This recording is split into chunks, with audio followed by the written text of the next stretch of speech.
nusa dan bangsa, membangun persatuan dan kesatuan di darat, di laut, di udara. Prajurit TNI, patriot Nusantara, bersama. Selamat pagi anak-anak sekalian. Pada hari ini, kebetulan pada saat kegiatan yang sangat cerah ini cuacanya, sebelumnya akan saya perkenalkan dulu kepada adik-adik sekolah SMK 1 Jetis, yang mana kegiatan pada hari ini akan memberikan suatu materi yang berkaitan dengan pembekalan kepada adik-adik sebagai peserta didik baru, yang mana kegiatan ini sangat penting untuk pembekalan untuk masa depan. Sebelum saya melanjutkan kegiatan tersebut, saya akan memperkenalkan diri bahwa untuk saya di sini adalah akan perkenalkan, nama saya Rohyadi. Pangkat saya adalah Kapten Kavaleri NRP 625784. Ya. Saya kelahiran Malang 18 Agustus 1969, agama Islam. Ya. Saya berstatus K1 atau berkeluarga anak satu, yaitu perempuan. Sedangkan saya sendiri aslinya adalah orang Kalimantan, hanya kebetulan aja kelahirannya wilayah Jawa Timur, yaitu Malang, tetapi aslinya dari Kalimantan, ya, tidak ada dikatakan sebagai keturunan dari Jawa Timur. Ya.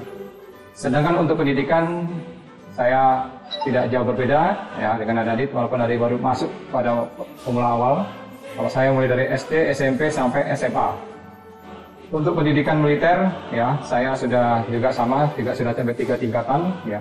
Mulai dari pendidikan Tamtama, Bintara sampai Perwira. Ya. Diketahui untuk data singkat yang saya perkenalkan awal, ya. Untuk ada diketahui bahwa kegiatan dalam pengisian masa pengenalan sekolah ini yaitu ada materi yaitu masalah wawasan kebangsaan. Kenapa wawasan kebangsaan ini perlu ditanamkan atau diperkenalkan kepada adik-adik? Perlu diketahui bahwa hal seperti ini sangat penting sebagai modal dasar kita untuk bisa mengetahui sejauh mana sejarah awal sampai saat ini keadaan bangsa Indonesia. Perlu diketahui adik-adik sekalian bahwa di usia yang masih sangat muda, khususnya adik-adik yang baru menginjak tingkatan SMK atau sederajat SMA, ini di usia-usia muda yang banyak ingin mengetahui, mencari jati diri, siapa dirinya dan bagaimana dirinya. Nah, ini kebanyakan apabila salah dalam menempatkan diri, salah memilih teman, salah mendapat informasi, maka akan menjadikan suatu permasalahan yang sangat penting. Ya, karena pendekatan penting ini akan merusak ataupun akan memperbaiki tatanan mental kita ke depannya. Kenapa demikian? Perlu kita ketahui bahwa sejarah yang ada di Indonesia ini seluruhnya membutuhkan proses, ya, mulai dari zaman reformasi awal, yaitu dari awal kerajaan, ya. Kita dulu terkenal dengan namanya negara Nusantara, yaitu negara kerajaan yang terkenal, ya. Di zamannya Majapahit, yang mana zaman tersebut merupakan zaman keemasan kejayaan negara Indonesia yang bisa menguasai negara-negara lain, ya. Salah satunya di negara ASEAN. Ya. Dengan beralihnya waktu, berjalannya waktu, perubahan terjadi sangat besar sekali. Mulai di zaman kerajaan berubah menjadi zaman penjajahan. Zaman penjajahan tersebut berubah menjadi zaman perjuangan kemerdekaan. Yang hal itu tidak sedikit korban, tidak sedikit waktu. Sangat panjang sekali waktu yang kita korbankan. Kurang lebih 350 tahun penjajahan yang kita alami, ya. Kesengsaraan yang sangat luar biasa, kemiskinan, kebodohan, dan lain sebagainya. Oleh sebab itu, di zaman sekarang ini kita sudah masuk dalam masa kemerdekaan. Apa yang harus kita lakukan di dalam mengisi kemerdekaan tersebut? Cuma satu kata kuncinya, kita belajar yang terbaik, berbuat yang terbaik, dan apa yang bisa kita persembahkan kepada negara ini. Untuk adik-adik pelajar sekalian, yang perlu diketahui adik-adik sekarang ini adalah bagaimana caranya kita menuntut ilmu dengan baik. dan bisa menyaring informasi maupun dunia yang sekarang ini terkenal dengan dunia IT. Apabila kita tidak bisa menyaring, menerima dengan baik, maka kehancuran yang akan kita terima. Perlu diketahui adik-adik sekarang ini adalah zaman proxy war, yaitu perang dingin, yang mana dalam kegiatan perang dingin sekarang ini tidak lagi perang seperti zaman-zaman dahulu, yang mana dalam perang zaman dahulu menggunakan kontak fisik, menggunakan senjata tajam, sampai dengan sekarang adalah menggunakan senjata api.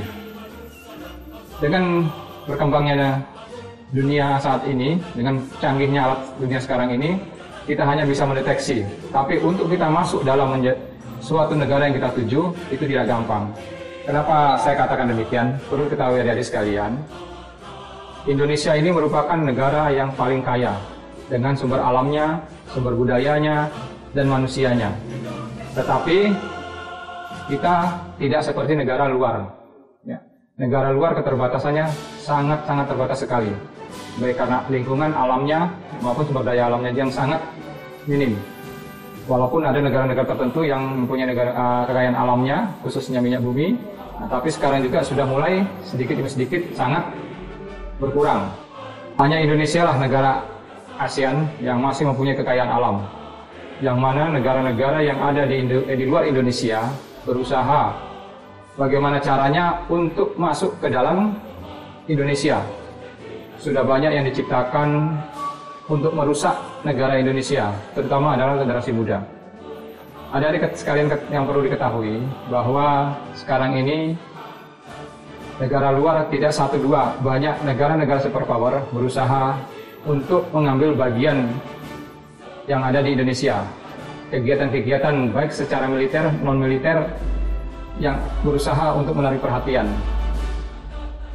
Negara Indonesia negara yang gampang untuk dimasuki oleh paham-paham yang tidak baik, terutama adalah di kalangan anak muda, terutama adalah cara berbudaya. Kebudayaan luar sudah dimasukkan oleh orang-orang asing dengan cara negara dia untuk masuk ke sini, mulai dari cara bergaul, cara berpakaian, dan cara-cara kehidupan yang tidak sesuai dengan adat kita. Itulah adat-adat luar yang sudah ditularkan ke kita, yang mana sampai saat ini tidak sedikit ya, anak-anak muda di kalangan remaja sekarang sudah luntur ya, yaitu kalau dulu dikatakan ada namanya pendidikan moral Pancasila. Kebangsaan yang ada di Indonesia, moral yang ada di Indonesia sekarang sudah mulai merosot dengan adanya tata etika, tata krama terhadap orang tua, adat ketimuran ini sudah mulai turun. Kalau di zaman dulu ya, zaman kami tua masih muda, terhadap orang tua itu selalu melaksanakan kegiatan salim atau menghormati yang tua. Tapi kalau sekarang tidak ada. Walaupun ada sedikit sekali. Karena apa? Semuanya itu sudah terkikis oleh arusnya kebudayaan asing ya. Karena apa? Perlu diketahui dari sekalian, negara luar ingin masuk, yang akan dihancurkan adalah generasi muda. Dikasih cara-cara pemikiran yang sangat singkat, efisien, tapi tidak berbudaya seperti kita. Negara luar manggil orang tua biasa, ya, pakai kamu juga bisa, tapi Indonesia tidak pantas. Ya. Nah, inilah yang kebanyakan oleh generasi kita diikuti. Adik-adik sekalian, hal-hal seperti ini jangan kita contoh. Kita Indonesia terkenal dengan adat timurnya. Tidak sedikit orang luar untuk belajar tata krama dan bahasa. Tujuannya apa? Ingin menyatukan, ingin pererat persaudaraan. Perlu diketahui bahwa kita terkenal dengan sopan santun dan ramah tamahnya. Makanya Indonesia tidak sedikit orang asing untuk belajar, bahkan menjadi warga negara Indonesia. Karena apa? Kebudayaan kita lain daripada yang lain. Jadi yang perlu diketahui juga, pada saat ini negara kita juga tidak hanya budaya, tapi kekayaan alam sudah menjadi suatu kebutuhan negara-negara superpower, bahwa kekayaan alam kita ini tinggal satu-satunya yang sangat dibutuhkan oleh negara-negara superpower untuk memenuhi kebutuhan negaranya. Kalau zaman dahulu di zaman Belanda, Indonesia terkenal dengan rempah-rempah ataupun hasil buminya. Tujuannya apa? Karena Indonesia pada saat itu masih keterbelakang, masih dijajah. Jadi semua hasil bumi dibawa ke negara penjajah. Tapi sekarang kita jangan mau dijajah. Kita tidak dijajah melalui zaman seperti dahulu, yaitu perbudakan. Tapi kita sekarang dijajah dengan teknologi. Ya, kita dibodohi oleh teknologi yang kita diiming-imingi, ternyata itu semua adalah bayangan semu yang tidak dapat kita capai apa-apa. Jadi adik-adik sekalian, sebagai siswa baru harus mengerti bahwa kalian harus belajar dengan tekun untuk bisa membekali diri supaya pintar, dengan harapan bisa mengelola sumber daya alam Indonesia yang ada di Indonesia ini. Kita bangsa Indonesia membutuhkan generasi-generasi muda, putra dan putri untuk bisa mengelola sumber alam kekayaan Indonesia ini. Jangan kita serahkan kepada negara-negara yang ingin menguasai. Hal itu tidak menguntungkan, tapi malah menghancurkan. Apabila negara kita sumber dayanya habis, maka Indonesia akan tinggal yaitu kehancuran. Sana sini alam sekarang sudah mulai rusak. Papua, negara yang terkenal akan emas, sudah menjadi seperti kayak danau-danau buatan. Kalau danau itu bisa mengeluarkan air, mungkin Indonesia sudah tenggelam.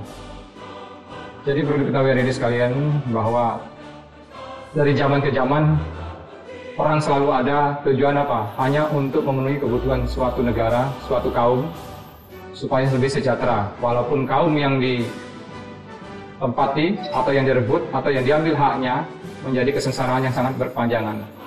Oleh sebab itu, pada adik sekalian, dengan pandangan-pandangan yang saya sampaikan, bertujuan adalah untuk membuka pikiran bahwa sesuatu yang berkaitan dengan kekayaan alam bangsa Indonesia ini semuanya terletak di pundak adik-adik sekalian sebagai penerus bangsa Indonesia ini. Sampean adalah merupakan kekayaan bangsa Indonesia yang tidak ternilai harganya. Sekali melangkah baik, maka akan baik hasilnya.